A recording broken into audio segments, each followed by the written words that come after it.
Fala galerinha, mais ou menos, tudo belezeira? Mais um vídeo aqui pro canal, não tem esse canal. Mais um vídeo da série de vídeos. Aperte os cintos, é hora da viagem. Dessa vez a viagem dentro da viagem de novo. Outra vez again e again. Esqueci de falar, enfim, ia falar sobre o Ayrton Senna da Silva, porque eu acho interessante falar sobre o Ayrton Senna para deixar registrado de mais de uma forma, além de todos os outros vídeos que já existem registrados sobre o Ayrton Senna.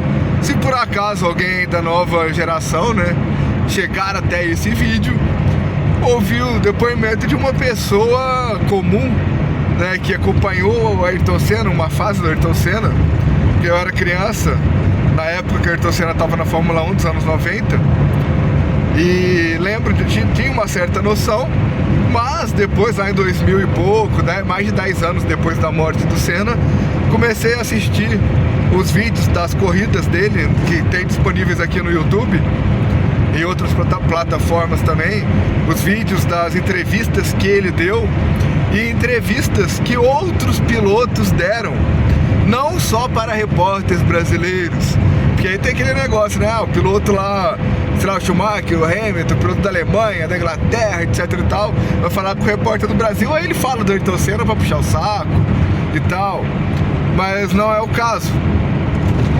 Pilotos assim de outros países, né, Inglaterra, Japão, Estados Unidos, etc e tal, falando aí com repórteres também de outros países, repórteres da Inglaterra, do Japão, etc e tal.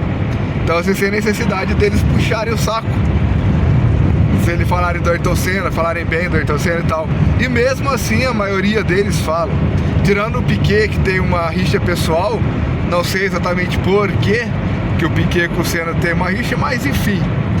Até o Alain Prost, que foi o grande rival do Senna, né, nas corridas durante a carreira do Ayrton Senna, porque quando o Ayrton Senna entrou na Fórmula 1, quando ele estreou na Fórmula 1, o Alain Prost já era bicampeão, ou campeão ou bicampeão, não lembro direito. E aí o Senna entrou numa equipe pequena, na Toleman, que seria hoje como uma das equipes que fica ali entre o 17º, 18º, 20º, nos últimos, disputa ali os 6 últimos lugares do grid. E com uma equipe desse potencial, né, da Toleman, uma equipe pequena que fica lá para trás do grid, ele conseguia disputar algumas posições, conseguiu alguns pódios, inclusive em Mônaco, em 1984, ele chegou em segundo na frente do Niki Lauda, que já era um campeão. Niki Lauda já era, acho que tricampeão, Lauda, se eu não estiver enganado. E com a McLaren, que era poderosa na época, e o Prost na McLaren também chegou em primeiro, só que estava chovendo muito, e o Senna ia provavelmente chegar muito próximo ao Prost, muito provavelmente ultrapassar o Prost, igual ele ultrapassou o Lauda. Mas aí os donos da equipe McLaren falaram lá com o comissário da corrida, que era também francês, igual o Prost, que era o cara que mandava, o Balaestre, que era o cara que mandava na Fórmula 1 na época, né, resolveram acabar a corrida antes da hora. Acabaram a corrida antes da metade, e aí ficou valendo metade dos pontos, não ficou valendo a pontuação completa. E por causa disso, o que aconteceu? O Alain Prost perdeu o título pro Niki Lauda por meio ponto. Ou seja, se eles deixassem a corrida até o fim, deixasse o Senna vencer a corrida ultrapassando o Prost, né, o já consagrado campeão ou bicampeão, não lembro direito, né, com uma poderosa McLaren, ser superados aí por um iniciante, por um estreante, né, da categoria de um país de terceiro mundo, né, ia ser uma ofensa muito grande para os franceses, para os donos da McLaren, para os empresários que patrocinavam a McLaren na época e tal. Então eles resolveram encerrar a corrida antes, mas acabaram perdendo o título, né, o Prost acabou perdendo o título por Niki Lauda por meio ponto.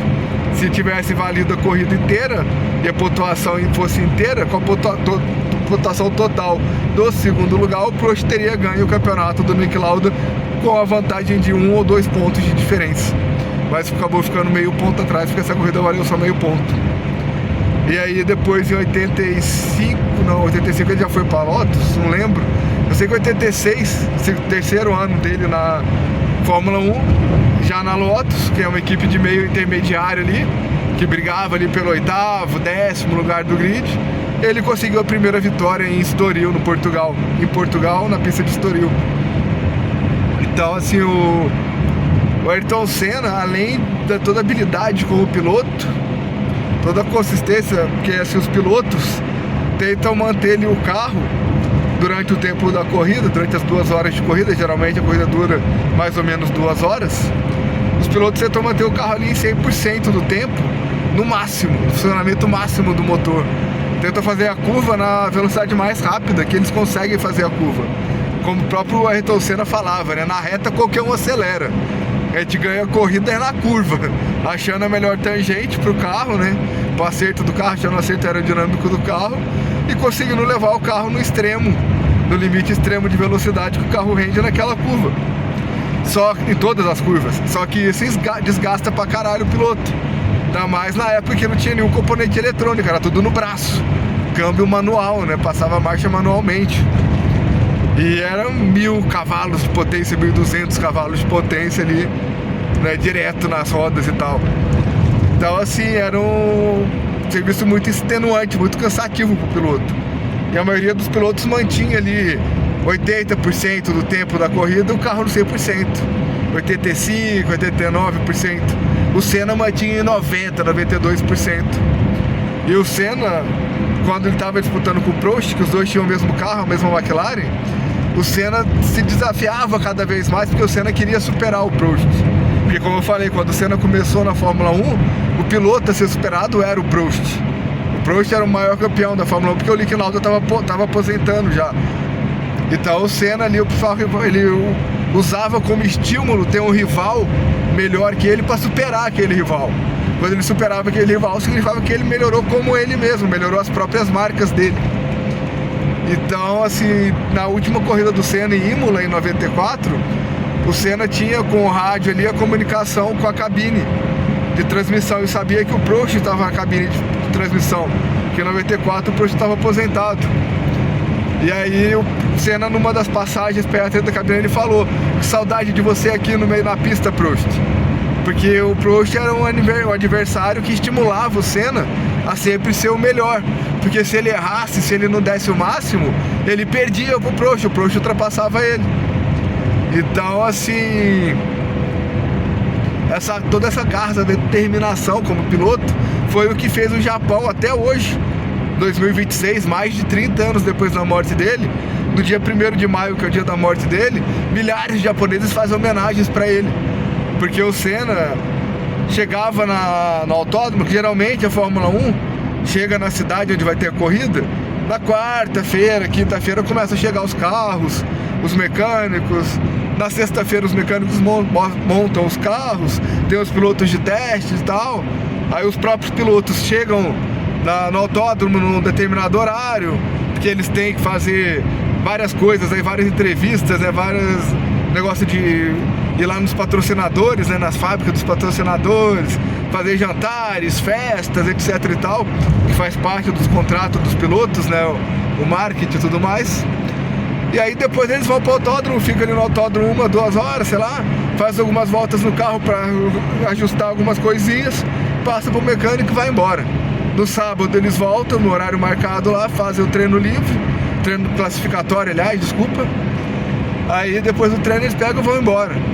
Aí domingo vão fazer o warm-up e depois domingo vão fazer a corrida. O Senna não, o Senna chegava junto com os mecânicos e ia embora junto com os mecânicos.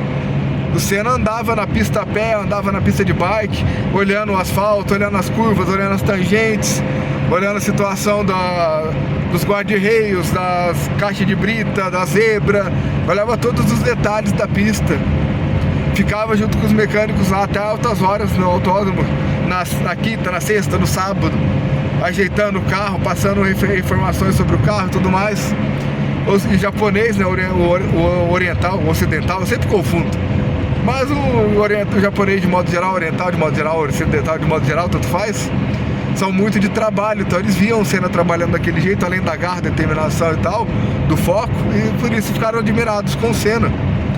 E teve também na Bélgica, durante um treino, o piloto Eric Comas, que é o piloto francês, que era iniciante também na Fórmula 1, em 92, sofreu, se eu não estiver enganado, foi em 92, sofreu um acidente e os fiscais de prova estavam muito longe. E o Senna, passando pelo local do acidente, viu que ele estava desmaiado e com o pé no acelerador, o motor do carro acelerando e vazando combustível, que podia gerar uma explosão, um incêndio a qualquer momento. O Senna não pensou duas vezes, parou o carro, desceu do carro, contrariando as regras da FIA, né? Teve multa, teve problemas depois disso. No meio da fumaça ali que tinha sido levantado pelo acidente, ele saiu do carro dele e foi lá no carro do Eric Comas, desligar o carro do Eric Comas para evitar a explosão, evitar o acidente, e assim salvando a vida do Eric Comas. E no próprio dia que ele morreu, em maio, em 1º de maio, na pista lá da Curva Tamburello, esqueci, não é Monza, não, é da Itália, esqueci o nome da pista. Ele tava com uma bandeira da Austrália, se eu não estiver enganado, que foi um piloto que tinha morrido no treino de sábado, que o Roland Heisenberg, não sei se é assim que eu pronuncio o nome dele, era um piloto novato também, iniciante, em 94. Acho que era a 3ª ou 4ª corrida dele na Fórmula 1 e tal, e ele morreu no acidente. Acho que é da Áustria, aliás, não da Austrália. Mas enfim, não faz diferença.